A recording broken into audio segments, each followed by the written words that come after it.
اصلا داماد عزیز برای شما نشون به خوش دامن این است داماد چه دوست می‌دارد ای خوش دامن گم در خدا بردارد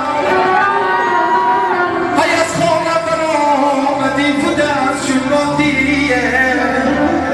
خوش دامن ندر از یک امیر جان بماندی اصلا دامادی عزیز برای پدر شما برادر جان عزیز کاسه آب شما گوش پدر جامعه شاه شما گوش پدر زهیر چشمه که هرگز نم نگیرد زهیر مردی که در دل غم نگیرد و هر یک خانه و در توی باشد خورسندی باشد الهی هیچ که